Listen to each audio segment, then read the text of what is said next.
Welcome to Loving Me Before I Love You with Tammy Nicole, the podcast dedicated to you loving and putting yourself first.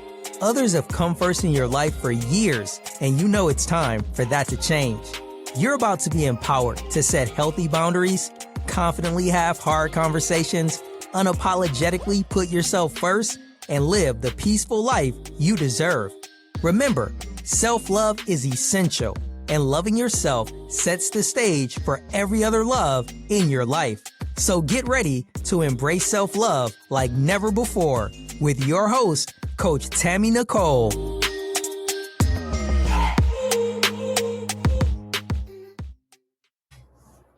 When you break a friendship and you come back together,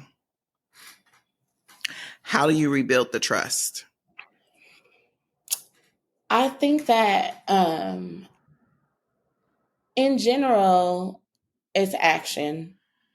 Like you have to be in a place and to be vulnerable. You have to be in the place and be vulnerable enough to say, this may not end well again, but I'm giving this person a chance. And the person has to give you a chance.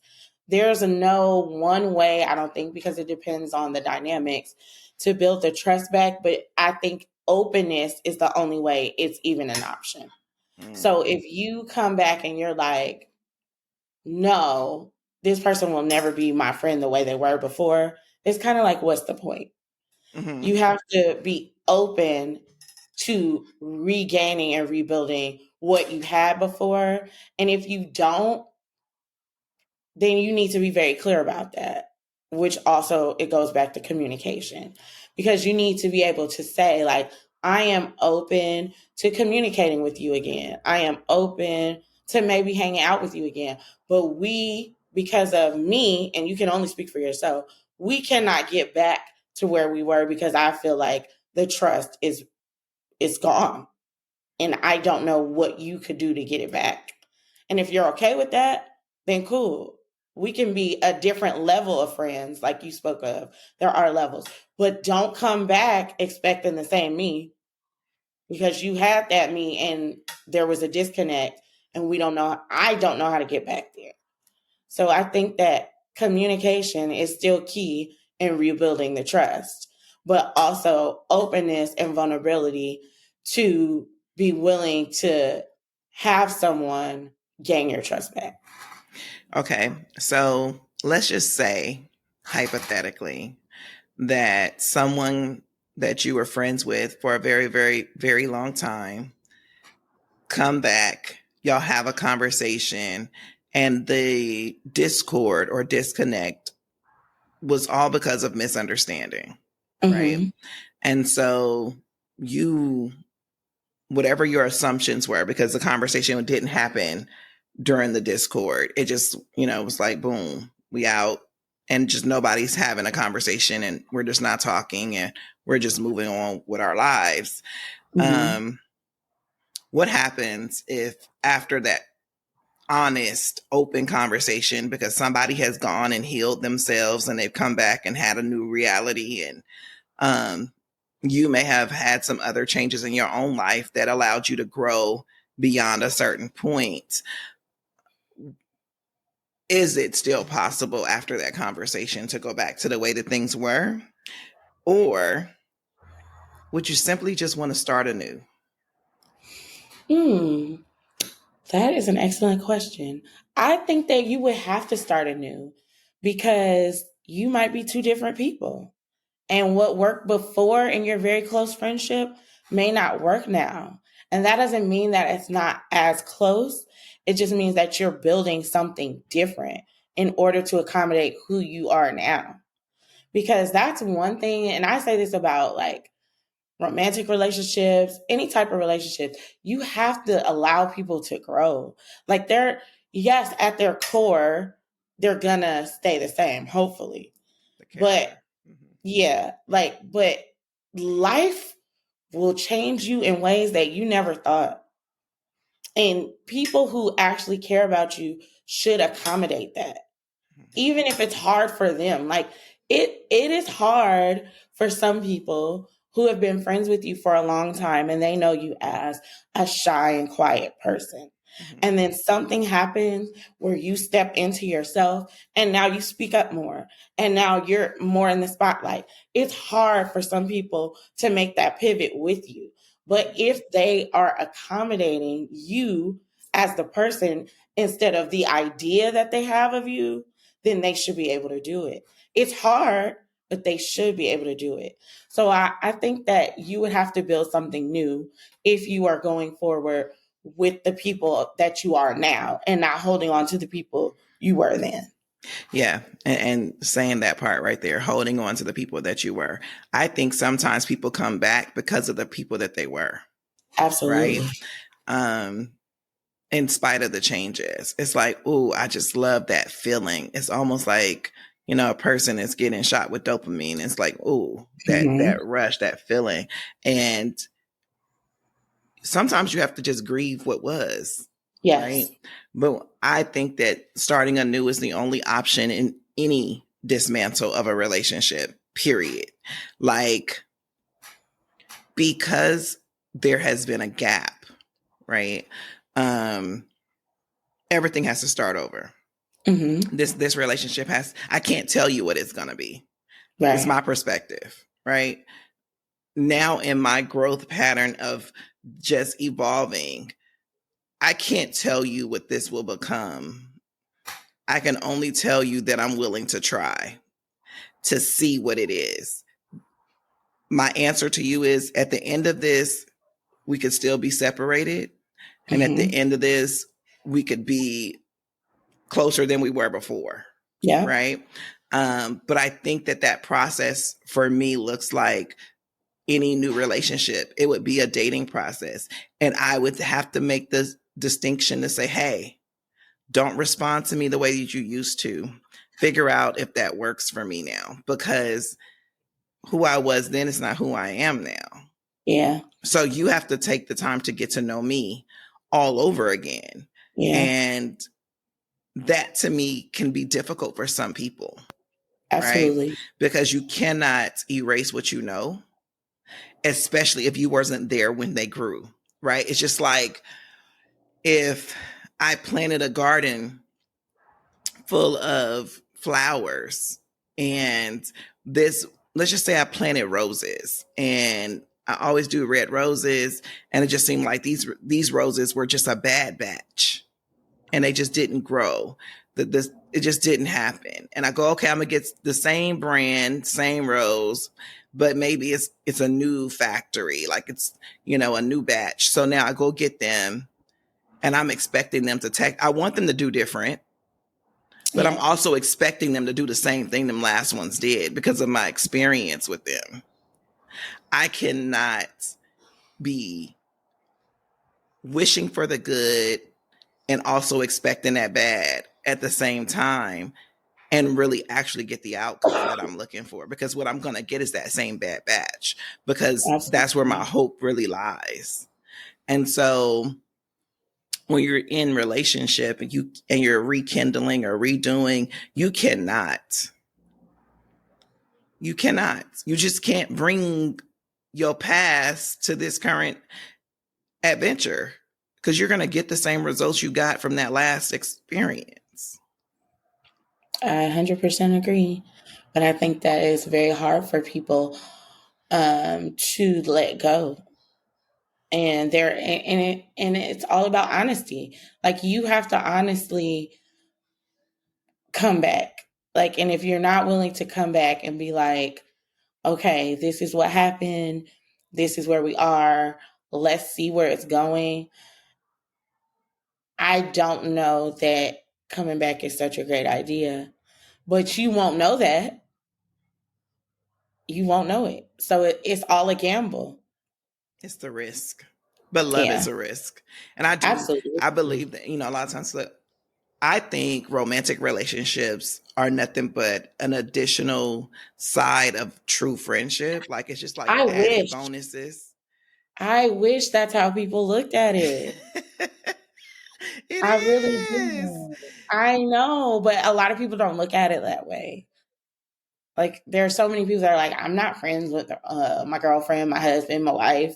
And it's like, why? Why wouldn't you want to be friends with that person? Yeah, that's where it should start, to be honest. Absolutely. Like, the friendship should be the core, because that's what holds you together. And that's why I think friendships are more valuable than other relationships. And people were like, well, why is that? I said, because that's where it's your foundation.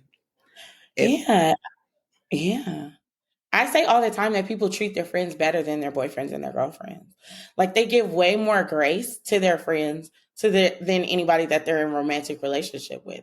Because for sometimes, if your friend doesn't call you, you're not going to be like, oh, what are they doing? Are they cheating on me? Are they doing? You're going to be like, oh, my friend didn't call me.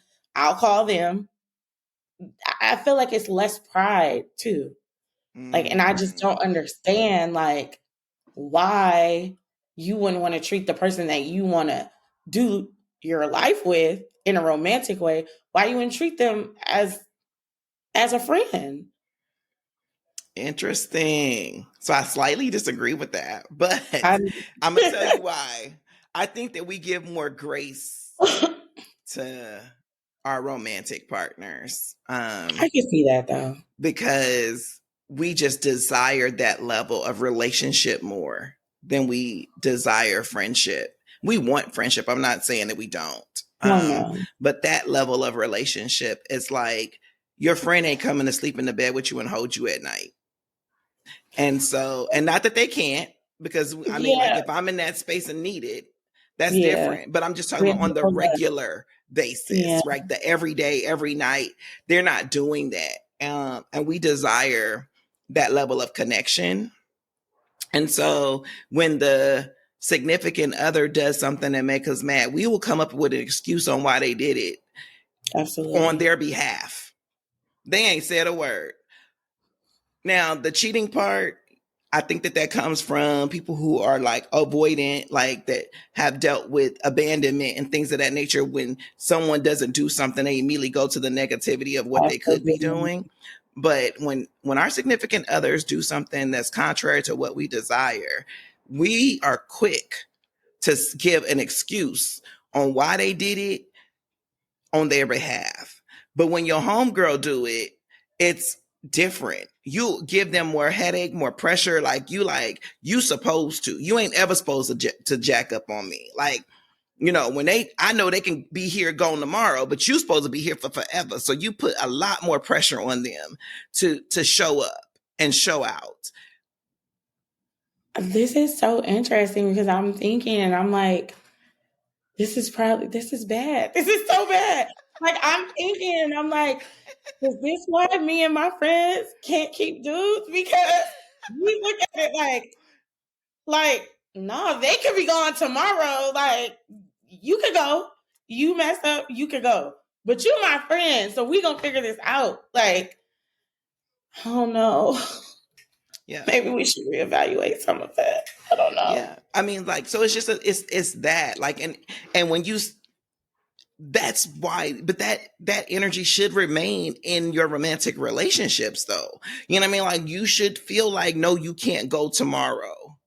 But at the same time, we don't put that level of trust and demand, right? Because we just really feel like the friend is it. Like that person should be there for forever. But when you get into romantic relationships, you should feel that same way. Like, that should be the foundation that you're trying to build. And everybody should be equal on your consequence. It should not be different. That's what I think that's where that's the issue. I feel like a lot of people, because people don't look at romantic relationship as a form of friendship, they have different expectations and make different excuses, like you said. And I think that if people did, then it would be more similar. Like the kids say today, like, everybody would be standing on business across the board. So when you did experience something that was not so pleasant with your romantic partner, you would call them out the same way that you call out your homegirl that didn't show up to your birthday dinner. Yeah. But yeah, I really do wish that it was more like that. But I also think like people have these ideas about how a relationship is supposed to go, and like that gets in the way of it being like a true friendship. Yeah, because the expectations are there. But to me, expectations set you up for disappointment.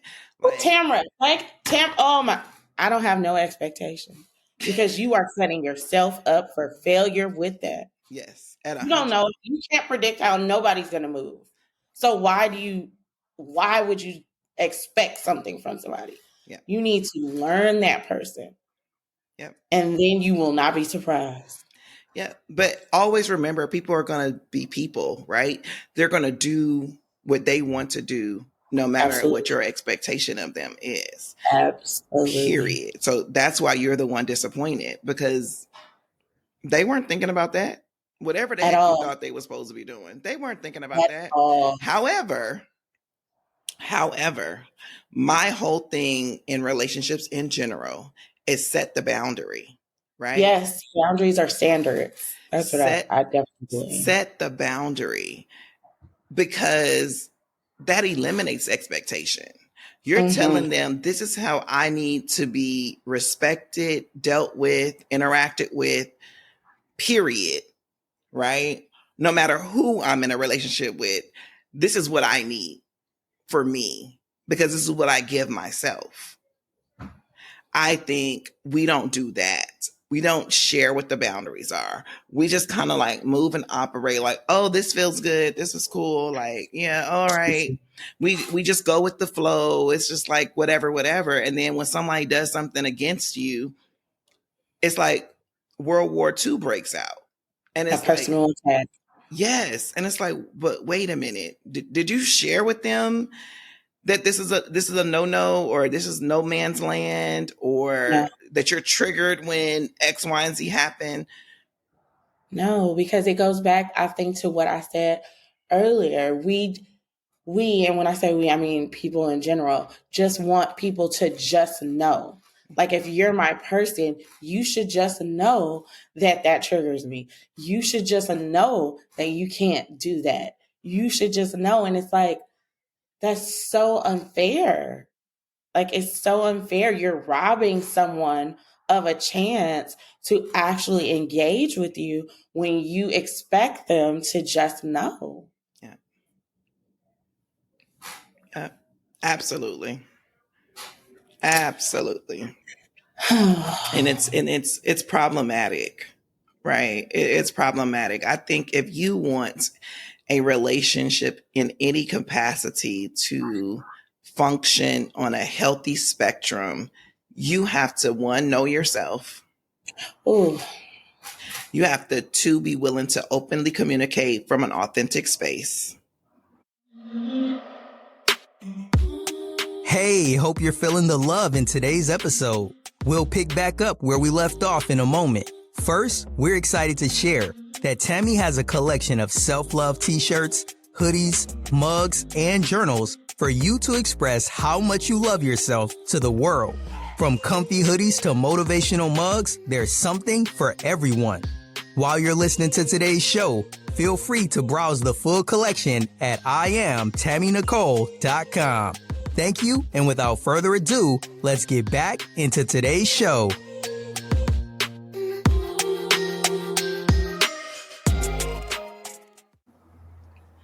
Three, you have to be willing to accept the criticism that come back, because number one, you're not perfect at all, right?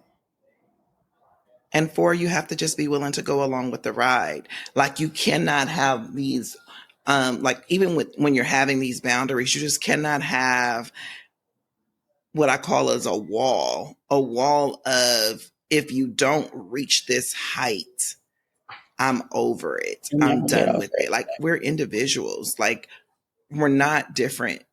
I mean, we're not the same. You know what I mean? We're individuals. And so, like, I think that people have to learn that challenges come in every relationship. Every last one of them. No, not one relationship is perfect. Not one relationship will not have disagreement. But when you have them, there's an art to arguing. There's an art to a disagreement.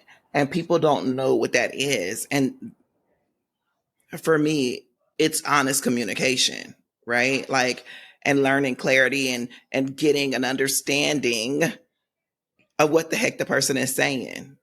If we could learn to stop assuming what people say to us, man, it'll be the golden grail, because it really would. I just can't assume. I hate assumptions, and I think that I am annoying. I know that I'm annoying, because when I have a conversation with anybody, no matter what it's about, even if it's something simple, if I don't understand what they said, I literally ask, "What do you mean?"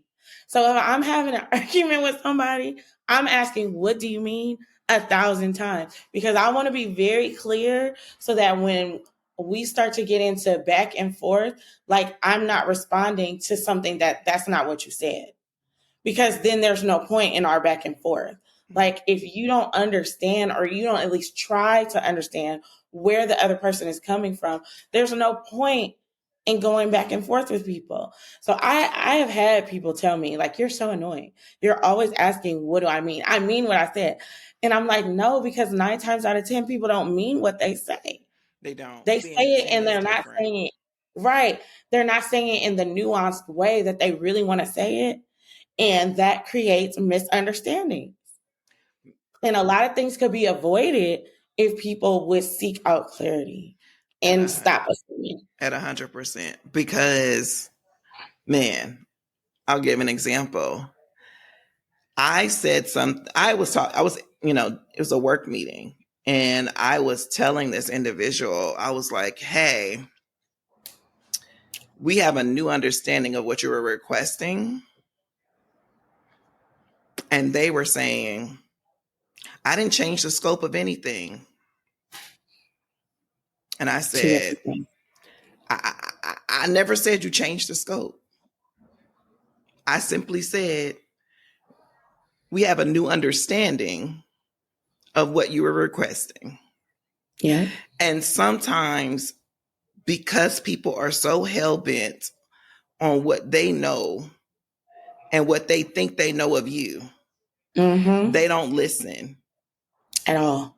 My son, I did a episode with my son months back, and he said, "Mom, the one thing you always teach me is to listen to understand instead of listen to respond." That's imperative in any relationship, in any level of conversation. To me, like, I still believe that you can get to a point within a relationship where arguments and stuff should never, ever happen. People disagree with that, but I'm a firm believer that that is possible. Like, I think so. It's 100% possible for you to get to a space where, hey, I have learned you enough to know these are the A, B, C, and D will send you over the rafters. I choose not to do those things. You know what I mean? As you grow, there may be something else that kind of pops up or, comes into play. But typically we have our core areas that is like, these are the things that make me upset. Yeah. I also think people confuse argument with discussion. So that's probably why they disagree with what you're saying. Like, we can have a discussion. It can even be a little bit heated, but that's different from an argument. And I do believe that you can grow and learn somebody enough to know, like, this is going to press their button and this is going to make the conversation different. And I don't want that. So let me not do that. Even if it's hard for you, because I know, like, last weekend was a very heated weekend. The last 2 weekends have been a heated weekend because I've been arguing about this Drake and Kendrick beef. And I just know, like, there are some things that people can say and it'll send me over. So I had to sit out some of those conversations. But it goes back to what you were saying, like, you got to know yourself. And when you know yourself, you're able to articulate what works best for you. And when you're able to articulate what works best for you, you're creating a better relationship with other people. Always. Always, always. This has been such an amazing conversation, Tiff. Like, it's so great. So amazing. So great. Right?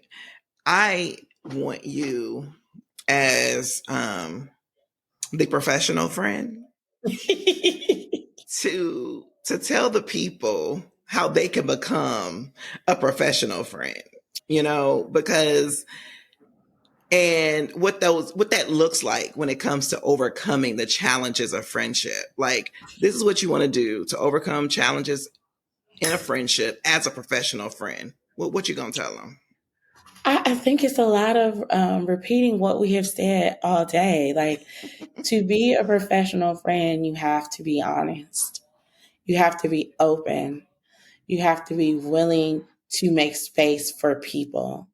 And all of those things, if you're doing that regularly in your friendship, when tough things come up, when there are disagreements, when they do something to piss you off or you piss them off, if you're already doing those things, it makes it easier to go through the difficult situations. It's not going to be fun, and you might have to step away for a while. But I believe that if you are truly friends with someone, even if the resolution is to separate, you can come to a resolution. Mm-hmm. And it's the resolution for both parties, not just one party or the other. It's because you truly care about that person. You want to come to a resolution. And there are not so many, but there are people that I love so much, but I just know because of where we both are in our lives, we're not friends.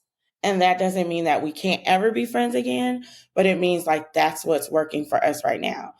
And I don't know if they love me from afar, but I love them from afar. And I think a professional friend is always willing to do what is best for the friendship, not just what is best for themselves. Well said. Well said.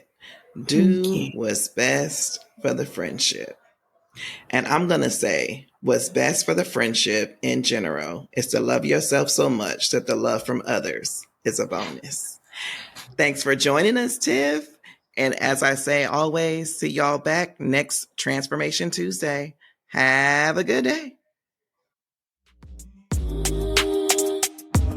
That's a wrap on another episode of Loving Me Before I Love You.